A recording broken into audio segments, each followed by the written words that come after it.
All India సివిల్స్లో third rank సాధించినటువంటి అనన్య రెడ్డి మనతో ఉన్నారు. అనన్య రెడ్డి మహబూబ్నగర్ జిల్లాకు సంబంధించినటువంటి వ్యక్తి. దీంతో వాళ్ళ కుటుంబ సభ్యులు సైతం కూడా హర్షం వ్యక్తం చేస్తున్నారు. ప్రస్తుతం మనతో అనన్య రెడ్డి ఉన్నారు, వారితో మాట్లాడదాం. మేడం చెప్పండి మేడం, ఆల్ ఇండియాలో థర్డ్ ర్యాంక్ సాధించడం ఎట్లా చూస్తారు? పూర్తి స్థాయిలో మీ విద్యాభ్యాసం ఇదంతా ఎట్లా కొనసాగింది?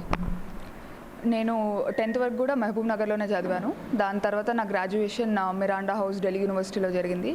నేను జాగ్రఫీలో 2021లో గ్రాడ్యుయేషన్ కంప్లీట్ చేశాను. దాని తర్వాత నేను 2 years ప్రిపరేషన్ స్టార్ట్ చేశాను. 2 years ప్రిపరేషన్ అయింది. ఇది నా ఫస్ట్ అటెంప్ట్ యూపీఎస్సీలో. So regarding the result I'm very happy and relieved. Madam, అంటే చాలా చోట్ల చూస్తాం సివిల్స్ అంటేనే ఒక చాలా పటిష్టంగా చదవాల్సి వస్తుంది, చాలా శ్రద్ధతో చదవాల్సి వస్తుంది, ఒక లక్ష్యాన్ని గోల్ చేసుకోవాల్సి వస్తుంది. ఈసారి చాలా సందర్భాల్లో సివిల్స్కి ప్రిపేర్ అవుతున్న వాళ్ళలో చాలామంది థర్డ్ టైం, ఫోర్త్ టైం ఇట్లా ఉంటుంది వ్యవహారం అంతా కూడా. అంటే దీంట్లో ఫస్ట్ టైంలోనే మీరు విజయం సాధించడం వెనుక అసలు రహస్యం ఏంటంటారు? రహస్యం అంటే పెద్దగా ఏం లేదండి. జస్ట్ ఏంటంటే ఎగ్జామ్ డిమాండ్స్ని అర్థం చేసుకొని దానికి తగ్గట్టు నేను ప్లాన్ వేసుకున్నా. అంటే ఒక టాపర్ చెప్పారనో లేదంటే ఇంకెవరు చెప్పారనో కాకుండా నా స్ట్రెంగ్స్ ఏంటి, నా వీక్నెసెస్ ఏంటి, ఎగ్జామ్ డిమాండ్స్ ఏంటి అలా అర్థం చేసుకొని ప్రతి స్టేజ్ని కూడా కామ్గా ట్యాకిల్ చేయడం అన్నది extremely important. So hard work plus smart work రెండూ కలవడం వల్ల I think I cleared it in the first go. Yes madam, అంటే మీరు చదువుకునే రోజుల్లో అంటే ఫస్ట్ స్టార్టింగ్ నుంచి విద్యాభ్యాసంలో మీ ఫ్యామిలీ సపోర్ట్ ఎట్లా ఉండేది? మీ ఫ్యామిలీ మీకు ఎట్లాంటి సహకారం అందించింది? ఫ్యామిలీ అంటే ఫస్ట్ నాకు ఫ్రీడమ్ ఇచ్చారని. అంటే నేను 10th తర్వాత I was interested in humanities. అంటే ఎంపీసీ కానీ బైపీసీ కానీ అలా కాకుండా I was interested in humanities. So they allowed me, అంటే నువ్వు నచ్చింది నువ్వు చదువు అని చెప్పి. సో ఆ ఫ్రీడమ్ నాకు ఎప్పుడు ఉండింది. దాని తర్వాత ఎగ్జామినేషన్ ప్రాసెస్ అనేది వెరీ రిగరస్, మెంటలీ కానీ లేదంటే అకాడమిక్గా కానీ ఎమోషనల్గా కానీ. సో ఎప్పుడు స్ట్రెస్ అనేది లేకుండే, ఎప్పుడు ఎమోషనల్గా మెంటల్గా సపోర్ట్ చేశారు. So I would say they have a big role. అంటే యూపీఎస్సీ ఎగ్జామ్ అనేది ఇండివిజువల్ ఒకటే కాదు, కొంచెం family support, friends support extremely important. So I'm lucky to have a supporting family and friend group. Yes madam, మీరు అన్నట్టు ఒకవైపు family support ఉంటుంది, వాస్తవంగా చదువుకునే టైంలో మంచి ఫ్రెండ్స్ ఉండేది కూడా విజయానికి చాలా ఇంపార్టెన్స్గా మారుతుంది. అట్లాంటి ఫ్రెండ్స్ ఎవరు ఉన్నారా? అట్లాంటి ఫ్రెండ్స్ నుంచి మీకు ఎలాంటి సహకారం వచ్చింది?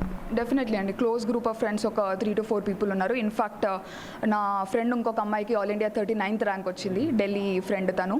సో ఎప్పుడు డిస్కస్ చేసుకోవడం కానీ, ఒకరి స్ట్రాటజీస్ ఒకరం ఇలా చేయాలి, ఇలా చేయొచ్చు, ఇలా చేస్తే బాగుంటుంది ఇలా అని చెప్పి. ఇంటర్వ్యూ టైంలో కూడా డిస్కషన్స్ అనేవి ఎక్స్ట్రీమ్లీ ఇంపార్టెంట్ అయ్యాయి. సో అదే అండి, డిస్కషన్ ఓరియంటెడ్గా ఇంటర్వ్యూ ప్రిపరేషన్ ఎస్పెషల్లీ అప్పుడు ఫ్రెండ్స్ బాగా హెల్ప్ చేశారు. అలా కాకుండా స్ట్రెస్ కూడా ఉంటుంది కాబట్టి మాట్లాడుకోవడం, స్ట్రెస్గా ఫీల్ అనిపించినప్పుడు లేదంటే ఇలాంటి మెంటల్ ఎమోషనల్ ఆస్పెక్ట్స్లో బాగా హెల్ప్ చేస్తారు ఫ్రెండ్ గ్రూప్. అంటే మేడం, వాస్తవంగా అంటే ఈ ఇంటర్ తర్వాత కావచ్చు యాజ్ ఎ డిగ్రీ, అంటే మీకు ఇక్కడికి ఈ రూట్లోకి వెళ్ళాలన్న ఆలోచన మీలో వచ్చిందా, లేకుంటే ఎవరి నుంచి ఇన్స్పైర్గా తీసుకున్నారు? ఎలా అటువైపు అడుగులు వేయాల్సి వచ్చింది? అంటే చిన్నప్పుడు నార్మల్గా మా తాతయ్య అంటుండేవారు కలెక్టర్ అవ్వాలి అని చెప్పి, ఫన్ కాన్వర్జేషన్స్ రూపంలో. దాని నుండి అది నాకు సీడ్ అన్నది ఉండిపోయింది. సో దాని తర్వాత నాకు హ్యుమానిటీస్ కూడా ఎలాగో ఇంట్రెస్ట్ ఉంది, సోషల్ సైన్సెస్. సో అందుకని నేను 10th తర్వాత ఇటు సైడ్ వెళ్దాం అన్నట్టు అనిపించి తీసుకున్నా. గ్రాడ్యుయేషన్లో నేను ఇంకా కెరియర్ ఆపర్చునిటీస్ చూస్తుంటే ఎంఏ చేసి ఇంకేమైనా చేయాలా లేదంటే యూపీఎస్సీ రాయాలా అని చెప్పి. నాకు యూపీఎస్సీ అయితేనే బెస్ట్ కెరియర్ ఆపర్చునిటీ అనిపించింది. డైవర్సిటీ ఆఫ్ వర్క్ ఎక్స్పీరియన్సెస్ కానీ లేదంటే మనకు ఉండే challenging nature of the job కానీ అది నాకు మంచిగా అనిపించి తీసుకున్నాను. మేడం, ఇప్పుడు చదువుతున్న వాళ్ళలో, సివిల్స్కి ప్రిపేర్ అవుతున్న వాళ్ళు చాలా స్ట్రెస్గా ఫీల్ అవుతుంటారు. అంటే ఫస్ట్ టైం, సెకండ్ టైం ఇట్లా చాలా సందర్భాల్లో అటెంప్ట్ చేస్తూ కూడా చాలా ఇబ్బందులు పడుతుంటారు. వాళ్ళకు అంటే మీరు ఇచ్చే సజెషన్ ఏంటి? అంటే ఎట్లా ప్రిపేర్ అయితే దీన్ని ఈజీగా సాధించవచ్చు అని మీరు చెప్తారు? ఫస్ట్ ఏంటంటే ఈ ఎగ్జామినేషన్ ప్రిపరేషన్ స్టార్ట్ చేసే కంటే ముందు ఒకటి అనుకోవాలి, ఎగ్జామినేషన్ అనేది చాలా టఫ్ ఎగ్జామ్, మెంటల్గా ఛాలెంజింగ్ ఉంటుంది. సో అది మైండ్లో పెట్టుకొని రావాలి. దాని తర్వాత స్మార్ట్ ప్లస్ హార్డ్ వర్క్ రెండు కలిపి చేయాల్సి ఉంటుంది. దాంతోపాటు ఫెయిల్యూర్స్ని స్టిగ్మటైజ్ చేయొద్దు. ఫెయిల్యూర్స్ వస్తూ ఉంటాయి, పెద్ద ఎగ్జామ్ కాబట్టి ఫెయిల్యూర్స్ వస్తూ ఉంటాయి. I was lucky enough that I didn't get any failure. But failures అన్నవి కామన్ ఈ ఎగ్జామ్లో, సక్సెస్ రేట్ చాలా తక్కువ ఉంటుంది కాబట్టి. సో ఫెయిల్యూర్స్ వచ్చినా కూడా డోంట్ ఎవర్ గివ్ అప్. అది అంటే మేడం, ఈ ఎగ్జామ్కి సంబంధించి మెయిన్స్ ఎట్లా ఉంటాయి, మిగతా ప్రిలిమినరీకి సంబంధించి ఇవన్నీ కూడా ఉంటాయి. అంటే వాటిలో ఎక్కడగా మీకు కష్టం అనిపించింది? అంటే ఇక్కడ నేను ఎదుర్కొనే క్రమంలో ఎక్కడ మీకైనా ఇబ్బంది అనిపించిందా? కష్టం అంటూ ఏది అనిపించలేదు నాకు. సబ్జెక్ట్స్ క్వైట్ నేను ఈజీగానే గ్రాస్ప్ చేయగలిగిన. బట్ ఛాలెంజింగ్ అనిపించింది. అంటే ఎవ్రీడే కూర్చొని మనం 10 hours చదవడం is itself a big challenge. అంటే ఒకరోజు చదివి ఇంకో రోజు చదవకుండా ఉంటే అది పెద్ద ప్రాబ్లం అనిపించదు. కానీ ఎవ్రీడే 10 hours చదవడం is itself a challenge. So ఆస్పెక్ట్లో కన్సిస్టెన్సీ మెయింటైన్ చేయడం was a challenge. But motivation తెచ్చుకొని had to sit through 2 years.